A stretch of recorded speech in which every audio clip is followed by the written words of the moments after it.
أعوذ بالله من الشيطان الرجيم. بسم الله الرحمن الرحيم. يا أيها الذين آمنوا أوفوا بالعقود أحلت لكم بهيمة الأنعام إلا ما يتلى عليكم غير محل الصيد وأنتم حرم إن الله يحكم ما يريد. قرآن کریم کا موضوع دعوت اللہ ہے اور پہلی سورت ترتیب میں جو نزول میں 5 نمبر پہ ہے اس میں رب العالمین کی الوہیت مطلقہ کا تعارف ہے.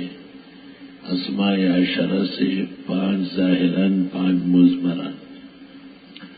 سورت میں 3 گروہ مذکور ہے. ایک پسندیدہ انعام یافتگان اور 2 ناپسندیدہ مغضوبین اور ضالین الیہود والنصارى. مغضوبین یہود کے ذم میں سورہ بقرہ نازل ہوئی ہے اور تفصیل کے ساتھ ان کے قبائح رد کیے گئے. انہیں 3 خطاب کیے گئے. پہلے خطاب نعم مجملہ کے ساتھ، دوسرا خطاب نعم مفصلہ کے ساتھ، تیسرا خطاب نعم مدللہ کے ساتھ. اور وہ اصل مسئلہ جس کے لیے اللہ نے انبیاء اور مرسلین وحی اور کتب نازل فرمائے کہ اللہ وحدہ لا شریک ہے، اس کا کوئی شریک نہیں ہے. مسئلہ توحید ابتدائی 100 آیات میں بیان ہوا، جبکہ سورت کے ابتدائی 5 آیات میں اوصاف مومنین ہے، آیتین میں ذم کافرین ہے، رکوع میں 10 نشانیاں 2 مثالیں منافقین کی ہے. سورت کا موضوع چونکہ عبادت مخلصہ ہے وہ 4 جگہ ذکر ہے. یا ایھا الناس اعبدوا ربکم الہکم الہ واحد اللہ لا الہ الا هو الحی القیوم للہ ما فی السماوات وما فی الارض.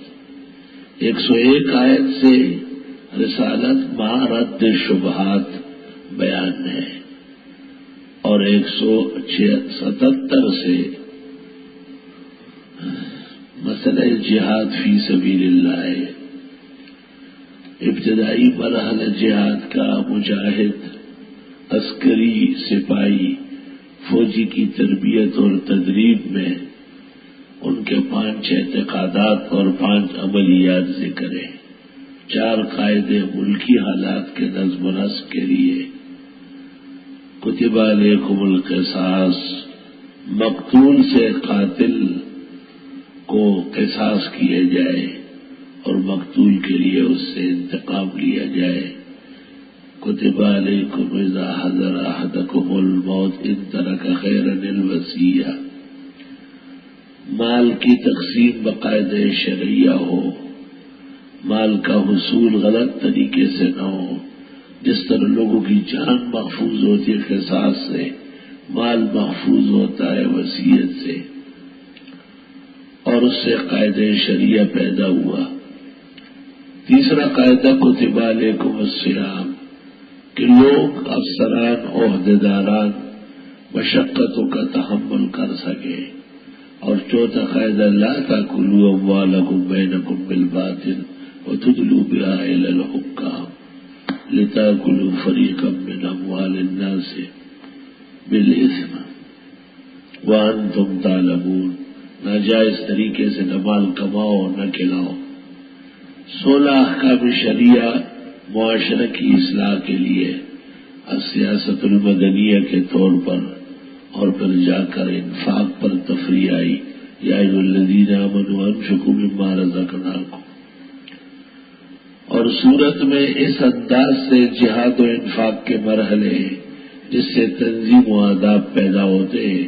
اخیر میں ہر طرح کے کفار کے خلاف اللہ تعالی سے دعا اور مدد مانگی گئی.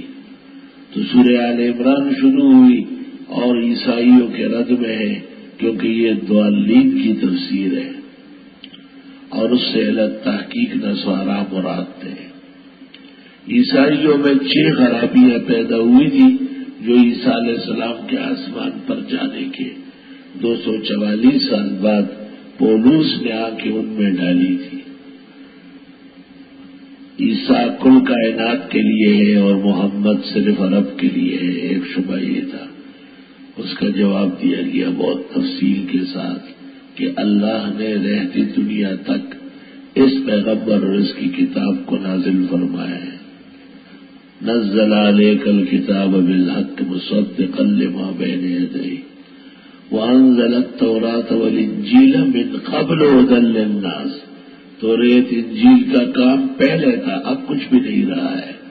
شرائع من قبلنا منسوخ ہے، تو ناسخ شریعت قیامت تک جن و انس کے لیے فرش تا عرش شرائع محمدیہ ہے۔ ایک شبہ ان کا یہ تھا کہ عیسائیت ممدوح ہے فی الکتب وفی ھذا الکتاب۔ جواب یہ دیا کہ یہ اس وقت جب لوگ ہدایت پر تھے اور اسلام پر تھے، اب تمہارا حال کیا ہے؟ ومن یبتغ غیر الاسلام دینا فلن يقبل منه وهو في الآخرة من الخاسرین۔ ایک اشکال ان کا یہ تھا کہ اقانیم ثلاثہ ثابت بالعقل ہے، اس کو رد فرما دیا کہ وہ مردود بالعقل والنقل ہے۔ ان اللہ ربی وربکم فاعبدوہ ھذا صراط مستقیم۔ ایک اشکال ان کا یہ تھا کہ عیسائی عروج پر ہے۔ قل للذین کفروا ستغلبون وتحشرون الی جہنم، اور مثال دے دی کہ بدر میں اپنے جیسوں کی پٹائی دیکھ لی تم نے، آئندہ بھی ایسے پٹ پٹ کے ختم ہو جاؤ گے۔ اور مسلمانوں کو دید عبرت کھولنے کے احکامات دے دیے۔ ایک اشکال ان کا یہ تھا کہ عیسیٰ نے بوقت خاص رب العالمین کو یا ابتی کہا ہے، اور حق تعالیٰ نے عیسیٰ کو کہا ہے یا بنیا، اور یہ ہماری کتاب انجیل میں موجود ہے۔ اس کے 2 جواب دیے۔ اولاً یہ متشابہات میں سے، اس کا پیچھے نہ کرو، متشابہات محکمات کے تابع ہوتے ہیں۔ اور دوسرا یہ کہ یہ 10 نبوات ہے، ناکارہ لوگوں کی کارستانی کا نتیجہ ہے، یہ موحا نہیں ہے، وہی نہیں ہے، اور اس پر خاصی تفصیل کی گئی۔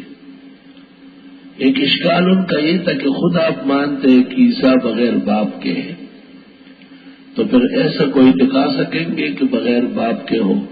اس کا باپ خدا ہی تو ہوتا ہے۔ جواب، ان مثل عیسیٰ عند اللہ کمثل آدم خلقہ من تراب ثم قال له کن فیکون۔ عیسیٰ علیہ السلام سے زیادہ واضح تو آدم علیہ السلام کی مثال ہے، جن کی نہ ماں ہے نہ باپ ہے، اور مائی حوا کی ماں نہیں ہے، وہ آدم باپ سے پیدا ہے۔ تو حکمت الہی کا تقاضا تھا کہ ایک شخص بغیر باپ کے بھی پیدا ہو جائے۔ الحق من ربک فلا تکن من الممترین۔ وہ کہتے تھے اصل دین مسیحیت ہے۔ جواب، قل یا اہل الکتاب تعالوا الی کلمۃ سواء بیننا وبینکم الا نعبد الا اللہ ولا نشرک به شیئا ولا يتخذ بعضنا بعضا اربابا من دون اللہ۔ اصل دین تو توحید کا ہے، جس کے تمام انبیاء پابند ہیں، خاص کر یہ پیغمبر اور اس پیغمبر کی امت اور ان کے تمام قوائف و احوال، وہ توحید سے لبریز ہے۔ بہرحال اس ضمن میں ابدیت مسیح کے لیے شجر نسب پیش کیا۔ عیسیٰ نے صحیح قول کے مطابق آسمان پر جانے سے پہلے 33 سال گزارے، 33 نقطے عیسیٰ کی ابدیت میں بیان ہوئے ہیں، اور جماعت کے لیے ایک قاعدہ ذکر کیا ہے، وَلْتَكُن مِّنكُمْ أُمَّةٌ يَدْعُونَ إِلَى الْخَيْرِ وَيَأْمُرُونَ بِالْمَعْرُوفِ وَيَنْهَوْنَ عَنِ الْمُنكَرِ۔ جماعت کا کام توحید و سنت کی تبلیغ ہوگی، اور ایسی جماعت کائنات کی بہترین جماعت، کنتم خیر امت ایسی جماعتیں گزشتہ امت میں بھی تھی. لیسوا سواء من اہل الکتاب امۃ قائمہ یتلون آیات اللہ آناء اللیل وهم یسجدون یأمرون بالمعروف وینہون عن المنکر ویسارعون فی الخیرات اولئک من الصالحین وما یفعلوا من خیر فلن یکفروہ واللہ علیم بالمتقین. اور جس مجاہد کی تربیت بقرہ میں کی اسے میدان میں اتارا، بدر و احد لڑائے گئے، کامیاب قرار دے دیا. اور جہاد پر تفریحات، مسلسلات. سورت کے آخر میں آسمان و زمین کے ادلہ کا اجمالی ذکر ہے. آخرت کی ترغیب ہے، جنت کے لیے تشویق ہے، دنیا سے ترہیب ہے اور دنیا کی چیزوں سے تزہید ہے، اور مومن کے لیے تشجیع ہے. یا ایھا الذین آمنوا اصبروا، جم کے رہو، مسئلے میں ڈھیلے نہ ہو جاؤ کہ حالات کو دیکھ کے پیچھے نہ ہٹے. وصابروا، حالات کا مقابلہ کرو. ورابطوا، اور اس مسئلے کو آگے بڑھاؤ. واتقوا اللہ، اللہ سے ڈرو. لعلکم تفلحون. سورت کا خلاصہ 4 باتیں ہیں: الصبر والمصابرہ والمرابطہ والتقوی. سورت کی جتنی تفصیل کی گئی وہ 4 نقطوں میں ہے. مومن مسلم عقیدہ توحید پر جم کے رہے. مومن مسلم عقیدہ توحید کو آگے بڑھانے کے لیے کمر بستہ رہے. وصابروا، مومن مسلم اس عقیدے کے لیے تیار رہے اور تیاری کرے. تیار رہنے میں نمازوں کی پابندی، انتظار الصلاۃ بعد الصلاۃ، اور کمر بستہ رہنے میں جہاد کی تیاری، جنگی ساز و سامان.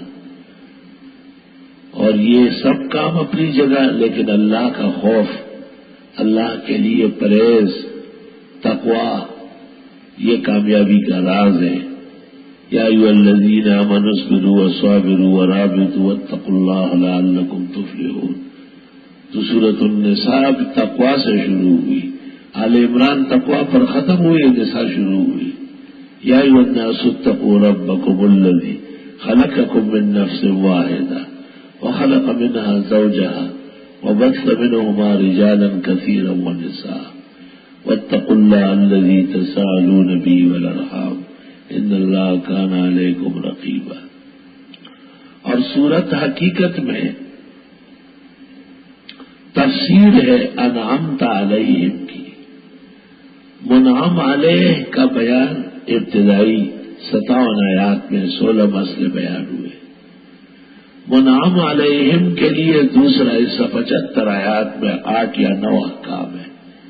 اور سورت کے اخیر میں لوگوں کی قسمیں بیان فرمائی اور مسیحیوں کے غلط سوالات، ناکارہ شبہات ان کو رد کیا.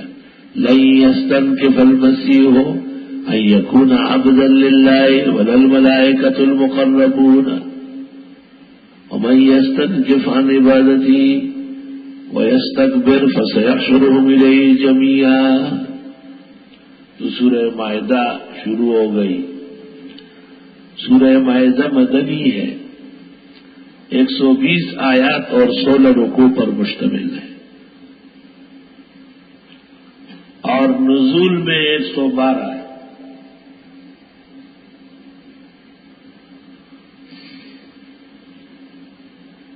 موجودہ ترتیب میں فاتحہ اول، بقرہ 2، آل عمران 3، نساء 4، مائدہ 5. یہ صورت ان وجوہات کی تفصیل ہے جو گزشتہ صورتوں میں بیان ہوئی ہے کہ اہل کتاب کیوں رائے راست سے ہٹتے تھے. وہ حلال و حرام میں احتیاط نہیں کرتے تھے، جو آیا اس کو ہڑپ کر دیا، اور اپنے پیٹ بھرنے کے لیے بے احتیاطی کرتے تھے. تو اس صورت میں 42 خطابات ہیں نبی کو اور امت کو، اور اور اس صورت میں حلال و حرام کے قاعدے ہیں۔ سورت کا عنوان ہے توضیح الحل والحرمہ، حلال و حرام کی تفصیلات ہیں۔ اللہ تعالیٰ نے جن چیزوں کو حرام کہا ہے وہ واقعی حرام ہے اور ان سے بچو۔ اللہ تعالیٰ کے نام جو نظر ہے وہ معتبر ہے۔ مخلوق نے جو چیزیں حرام کی وہ حرام نہیں ہے، وہ غلط بیانی ہے۔ مخلوق کے نام جو نظر ہے وہ منعقد نہیں ہے، اس سے پرہیز کرو۔ تحریمات الہیہ اور نذور الہیہ کا بیان ہے۔ نذور اللہ اور نذور العباد کا بیان ہے۔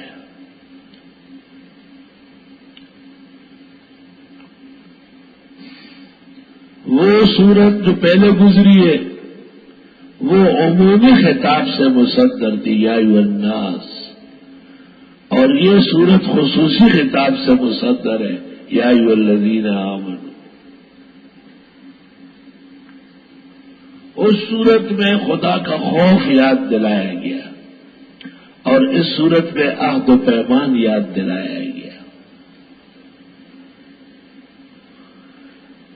اس صورت میں لوگوں کے مال، خاص کر یتیم کے ساتھ برتاؤ کرنے میں، ان کے مال کھانے سے بچنے کی تاکید تھی۔ اس صورت میں خدا کی طرف سے حرام شدہ چیزوں سے بچنے کی تاکید تھی۔ صورت بیشتر وہ مسائل جو نساء و عمران میں گزرے ان کی تفریح ہے، خاص کر رد مسیحیت۔ محرمات اور محللات میں تفصیل ہے۔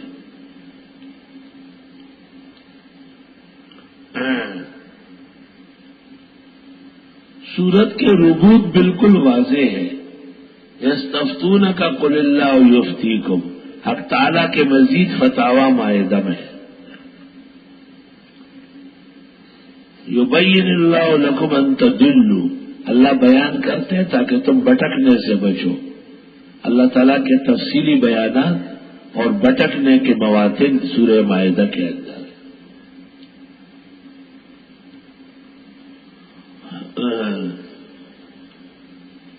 یا ایھا الذین آمنوا، اے ایمان والو، اوفوا بالعقود، پورا کرو عہد و پیمان۔ عقود عقد کی جمع ہے، عقد نکاح، عقد بے،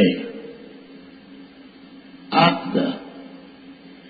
عرب جب سودا کرتے تھے تو ایک گرہ لگا لیتے تھے مضبوط، ہم دونوں اس کے پابند ہیں۔ عقد یعقد، گرہ باندھنا، وٹ اور کون، مراد مضبوط عہد و پیمان۔ مضبوط آدمی کا قول مضبوط ہوتا ہے اور کمزور انسان کا قول کمزور ہوتا ہے۔ لوگ جب سودا اور معاملہ کرتے ہیں تو دیکھتے ہیں کہ یہ کمزور تو نہیں۔ فقہا کہتے ہیں سبھی سے معاملہ باطل ہے، بے سبھی فاسد ہے۔ کیوں؟ وہ جانتا ہی نہیں ہے، ابھی تھوڑی دیر میں رونا شروع کر دے گا کہ میں نہیں لے رہا ہوں۔ اور سبھی ممیز کی بے موقوف ہے، ماں باپ اس کو دکان پر بیچتے ہیں سہولت کے لیے، عرف میں ایسا ہوتا ہے، تو وہ بے اس سے نہیں ہے، ان کے ماں باپ سے ہے۔ وہ ان کا ایک سفیر ہے، وکیل بھی نہیں ہے، کیونکہ وکیل بھی ضعیف العقل نہیں ہو سکتا۔ یہ قاعدہ یاد رکھو، وکیل موکل سے عقل مند ہوتا ہے۔ موکل اس کو کہتا ہے کہ میں تعبیر نہیں کر سکتا ہوں، میری طرف سے آپ عدالت میں کھڑے ہو جائیں، وہ کہتا ہے بالکل، اتنا فیس لینا ہوگا۔ تو صبیان جو سودے سلف کرتے ہیں بیوع کے قاعدے کے مطابق وہ منعقد نہیں ہے، لیکن فقہا نے ایک اور سہولت دی ہے کہ یہ کہہ سکتا ہے کہ مجھے دال دے دو، تیل دے دو، گھی دے دو، چاول دے دو، یہ بات صاف ہے، یہ سفیر ہے، اور سفیر کوئی بھی ہو سکتا ہے۔ سفیر تو کبوتر بھی ہوتا تھا، ادھر سے پیغام ٹانگ سے باندھ لیتے تھے، ادھر کھول کر کے وہاں سے باندھ کے پھر وہ اڑ کے آ جاتا تھا۔ سفارت تو ہو سکتی ہے، وکالت نہیں ہو سکتی. صبیان کے ساتھ جتنے بیوہ ہیں یہ موقوف منعقد ہے. اگر ان کے ماں باپ نے کہا کہ ہم نے تو نہیں بھیجا، تو یہ بالکل ڈسمس ہو جائے گی، اس کی حقیقت ختم ہو جائے گی.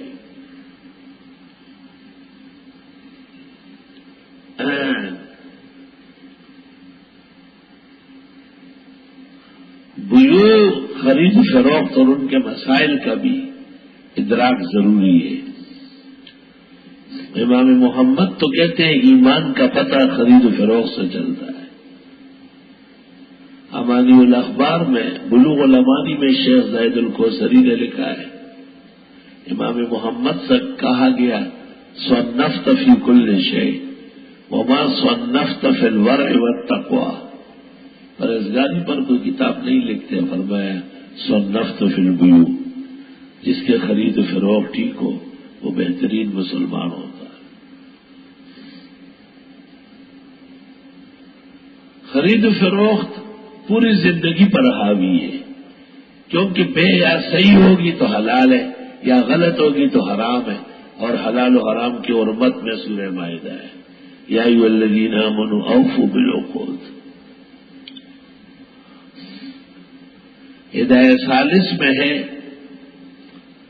کہ زید بن ارقم نے ایک سودا کیا تھا. ام المومنین حضرت عائشہ کو پتہ چلا، انہوں نے زید بن ارقم کو فوراً خط لکھا کہ اس بے سے پیچھے ہٹو، توبہ کرو، وَإِلَّا أَبْطَلَ اللَّهُ حَجَّكَ وَجِهَادَكَ مَعَ رَسُولِ اللَّهِ صلی اللہ علیہ وسلم. ورنہ آپ نے جو جہاد اور حج ختم المرسلین کے ساتھ کیا ہے اللہ وہ باطل کر دے گا.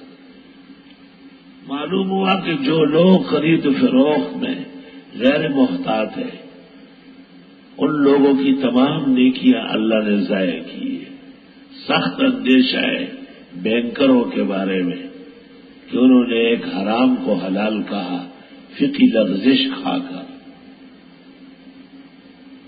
کہیں ایسا نہ ہو کہ ان کے تمام مقامات اللہ کے ہاں ناپسندیدہ ہو جائے. اور قاعدہ یہ ہے کہ جب ایک چیز دائر ہو بین الحلال والحرام اور مسئلہ مشتبہ ہو جائے تو ترجیح حرام کو ہے. اس لیے اس کو ناجائز کہنے والوں کے لیے کوئی خطرہ نہیں ہے. خطرہ ان لوگوں کے لیے ہے جنہوں نے اللہ رحم ایک ناجائز نظام کو اسلام کے نام پر قبول کیا ہے جبکہ اس میں اسلام بالکل موجود نہیں ہے.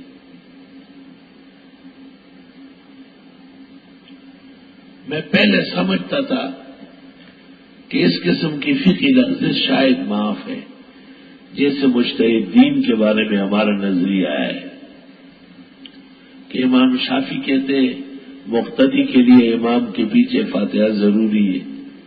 امام ابو حنیفہ کہتے ہیں مقتدی کے لیے امام کے پیچھے فاتحہ پڑھنا حرام ناجائز.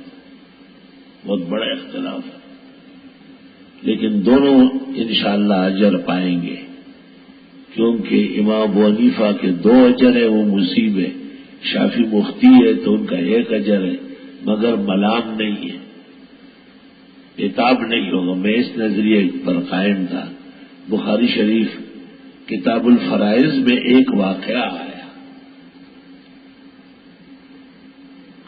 وہ واقعہ یہ آیا کہ ابو موسیٰ اشعری سے کسی نے مسئلہ پوچھا کہ ایک شخص مر چکا ہے اور اس کی بیٹی ہے،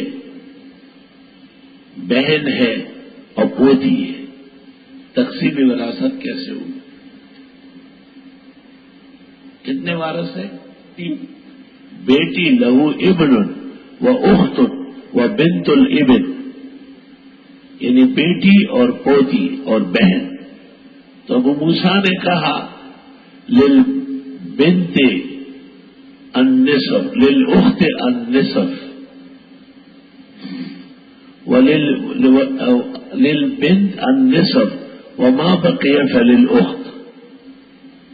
فرمایا کہ بیٹی تو آدھا لے گی اور جو آدھا بچ گیا وہ بہن لے لے گی اور پوتی کا کچھ نہیں ہے. لیکن مسئلہ نازک ہے، عبداللہ ابن مسعود سے پوچھو. وہ شخص عبداللہ ابن مسعود کے پاس چلا گیا اور انہوں نے کہا کہ ایک مسئلہ پیش آیا اور میں نے ابو موسیٰ اشعری سے پوچھا، انہوں نے جواب تو دے دیا لیکن آپ سے پوچھنے کو ضروری قرار دے دیا. تو حضرت عبداللہ ابن مسعود نے جب سنا تو سننے کے بعد کہا، ہاں ابو موسیٰ نے یہ بھی کہا تھا فَسَيُتَابِعُنِي، امید ہے کہ عبداللہ ابن مسعود یہی کہیں گے جو میں نے کہا ہے. میرا جواب 100% صحیح. لیکن عبداللہ ابن مسعود رضی اللہ تعالیٰ عنہ نے جب سنا تو انہوں نے ارشاد فرمایا، اقضی فیہ بما قضى النبی صلی اللہ علیہ وسلم، میں فیصلہ وہ کروں گا جو رسول